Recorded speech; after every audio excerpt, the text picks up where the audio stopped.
জামা কাপড়গুলো মেশিনে দিয়ে ঘর ঝাড় দিয়ে নিয়েছি, এমন যে বাইরেটাও ঝাড় দিয়ে নিলাম। এখন গরমগুলো মুছে নিচ্ছি। আর শীতের দিনে জানোই তো কত ধুলা, প্রত্যেক দিন ঘরগুলো মুছতে হয়। ঘর মুছে এই যে দুয়ারটা একটু রঙ্গোলি করে নিচ্ছি। আর এই পা পোছাটা একটু রোদ দেখে রোদে দিলাম, ঝেড়ে এই যে আবার দুয়ারে বিছিয়ে দিলাম। এখন করে নিচ্ছি ব্রাশ করতে করতে গাছগুলো একটু দেখছিলাম, গাছগুলোর অবস্থা একদমই খারাপ হয়ে গেছে। ব্রাশ ছেড়ে করে নিয়েছিলাম স্নান। আর দেখো বলেছিলাম 3 দিনের জামা কাপড় একসাথে হয়েছে, তোমাদের দাদাভাই সার্ফ আনেনি, তো দেখেছো কতগুলো জামা কাপড় হয়ে গেছে।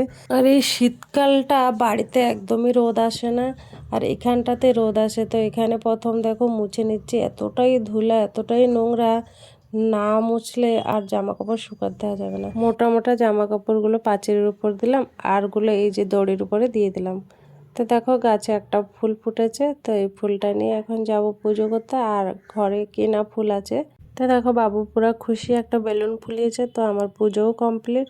এবারে চলে আসলাম রান্নাঘরে। রান্না করার জন্য আজকে মুগ ডাল দিয়ে পালং শাক রান্না করছি। সকালে খাওয়া দাওয়া হয়েছে, এখন দুপুরে রান্না বান্না চলছে। তো ডিম সিদ্ধ করে এই যে ডিমগুলোও ছাড়িয়ে নিলাম।